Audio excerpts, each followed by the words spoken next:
सभी अभिभावकों को मेरा सादर प्रणाम और सभी मेरे प्यारे बच्चों को बहुत ढेर सारा प्यार।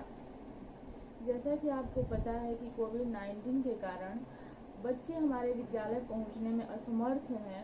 सरकार की जो गाइडलाइंस आ रही हैं उसके अंतर्गत उसको ध्यान में रखते हुए बच्चों को विद्यालय आने से मना किया गया है और हम अध्यापकों को चूँकि विद्यालय जाना है, लेकिन बच्चों के विद्यालय न आने के कारण बच्चों का लर्निंग लॉस हो रहा है।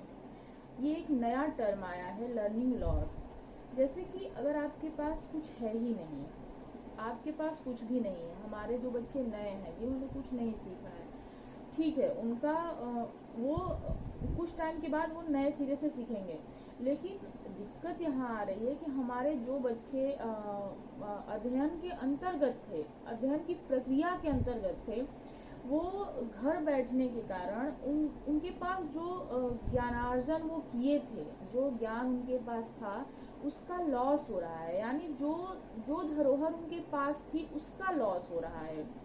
तो मैं इस वीडियो के माध्यम से अगर उस लॉस को थोड़ा बहुत भी कवर कर पाती हूँ, थोड़ा बहुत भी उसकी क्षतिपूर्ति कर पाती हूँ, तो ये मेरा सौभाग्य होगा। आज मैं ज़्यादा टाइम नहीं लूँगी और आज मैं बच्चों को अंग्रेजी के 5 शब्दों से परिचित करवाऊँगी, केवल 5 शब्द, और बच्चों को इसकी प्रैक्टिस करना है। आपको जानना है कि आम दैनिक जीवन में या आम बोलचाल में हम जिन चीज़ों को अपनी मातृभाषा में या अपनी बोलचाल में जो बोलते हैं उसको इंग्लिश में हम उस शब्द को, उस पर्टिकुलर शब्द को या उस पर्टिकुलर शब्द को हम क्या कह सकते हैं। तो हमारा जो पहला जैसे कोई ऐसा आपके सामने आए जो हिंदी भी बहुत अच्छे से बोल लेता है और इंग्लिश भी। आपको पता है कि हिंदी एक अलग भाषा है और इंग्लिश एक अलग भाषा है। तो आपके सामने कोई एक ऐसा व्यक्ति आए जो हिंदी भी बहुत धारा प्रवाह बहुत अच्छे से बोल ले रहा है और इंग्लिश भी एकदम बहुत अच्छे से इंग्लिश भी बोल ले रहा है, यानी कि उसको दो भाषाओं का ज्ञान है। ऐसे व्यक्ति को जिसको दो भाषाओं का ज्ञान है उसको इंग्लिश में क्या कहेंगे? तो उसको इंग्लिश में एक शब्द में, वन वर्ड में कहेंगे बायलिंगुअल। क्या बोलेंगे? बायलिंगुअल। आप इसको नोट भी कर सकते हैं। आप एक नोटबुक लेके बैठ जाइए और जो हम बोल रहे हैं उसको लिख लीजिए। बायलिंगुअल यानी कि जो दो भाषा जानता हो। जरूरी नहीं कि वो हिंदी और इंग्लिश ही जानता हो, वो कोई भी दो भाषा, चाहे वो उर्दू हिंदी जानता हो, हिंदी संस्कृत जानता हो, हिंदी इंग्लिश जानता हो, कोई भी दो भाषा जानता हो, उसे हम बोलेंगे बायलिंगुअल। बायलिंगुअल इसका प्रोनाउंसिएशन होगा बायलिंगुअल। स्पेलिंग आप नोट कर सकते हैं, BIBILINGUAL, BILINGUAL,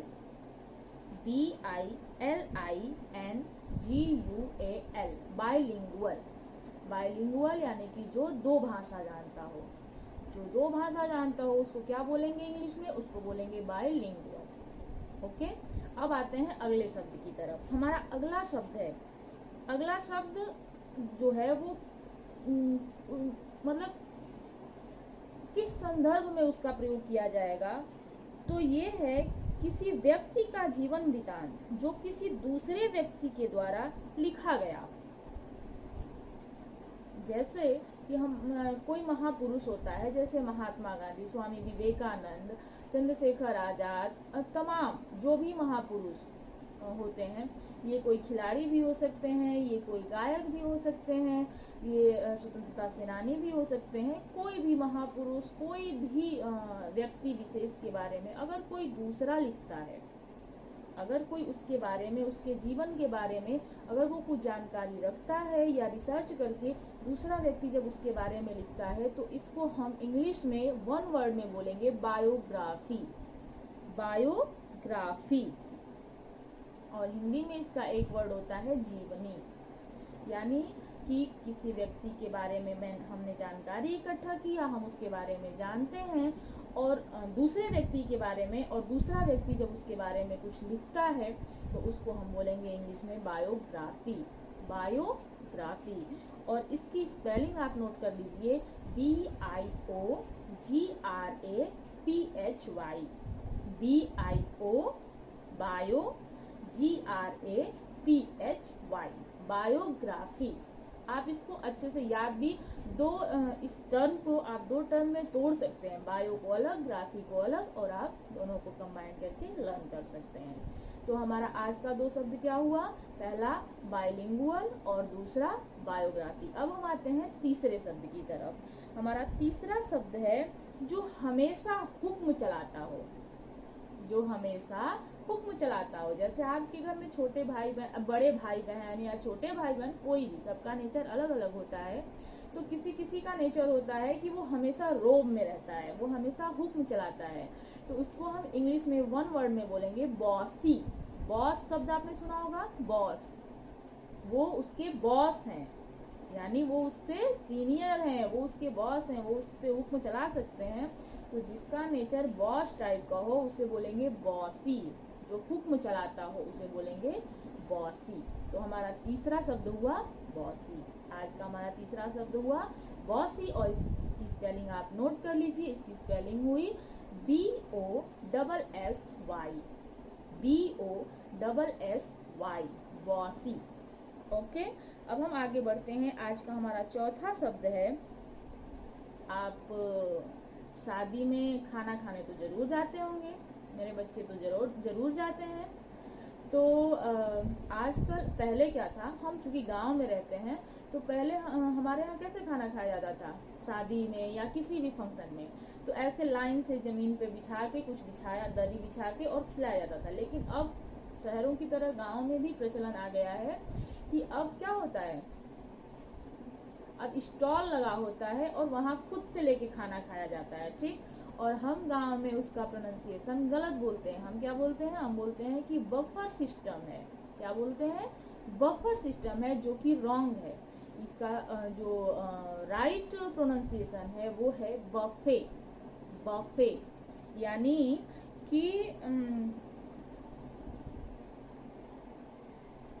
स्वयं से व्यंजनों को लिया जाने वाला भोज, यानी एक ऐसा भोज जहाँ कोई परोसे ना, जहाँ आपकी थाली आप खुद लगाएं, उसे बोलेंगे बफे, नॉट बफर।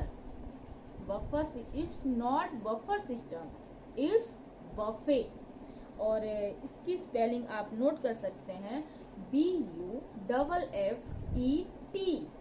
टी यहाँ पे साइलेंट है, बफेट नहीं, बफे, BUFFET,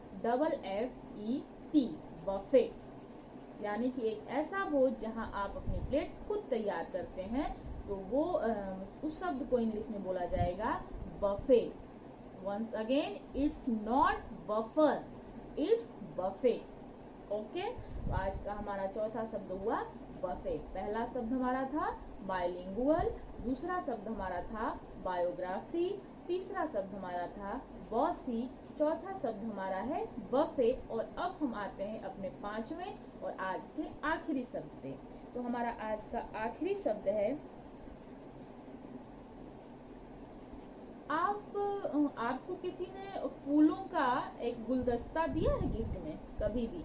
मूवी तो आप लोग खूब देखते हैं, चलिए, असल जिंदगी में किसी को मिला होगा, किसी को नहीं मिला होगा, लेकिन टीवी तो आप देखते हैं। टीवी में आप देखते हैं ना कि कोई बीमार है, कोई हॉस्पिटल में जाता है, अगर वो अच्छा हो रहा है तो उसके लिए फूलों का गुलदस्ता ले जाता है, उसे हम बोलते हैं बुके, बुके, बुके, बुके, फूलों का गुलदस्ता। और इसकी स्पेलिंग भी काफी यूनिक है, इसको आपको याद रखना है। बुके की स्पेलिंग है BOUQUET, BOUQUET, बुके। अगर आप अल्फाबेट पे ध्यान देंगे, ये बकेट हो जाएगा, but it's not bucket, it's bouquet, bouquet, it's not bouquet, it's bouquet, BOUQUET, BOUQUET। तो आज के हमारे 5 शब्द ये थे। पहला शब्द था बाइलिंगुअल, यानी कि जो दो भाषा जानता हो उसे हम इंग्लिश में एक शब्द में कहेंगे बाइलिंगुअल। किसी दूसरे के बारे में जब कोई दूसरा लिखता है तो उसे जीवनी हिंदी में कहते हैं, और इंग्लिश में वन वर्ड में बोलेंगे उसे बायोग्राफी। तीसरा शब्द जो हमेशा हुक्म चलाता हो उसे हम बोलेंगे कि वो बॉसी नेचर का है। और चौथा हमारा था बफे, यानी कि ऐसा भोज जहां हम स्वयं से अपनी प्लेट सजाते हों स्वयं के खाने के लिए, तो ऐसे भोज को हम बोलेंगे बफे। और पांचवा हमारा शब्द है बुके, फूलों का गुलदस्ता। आशा है कि आपको ये वीडियो पसंद आएगी और आप ये पांचों शब्द अपने दैनिक जीवन में इसका प्रयोग करेंगे, इसको सीखेंगे और इस पर काम करेंगे। धन्यवाद।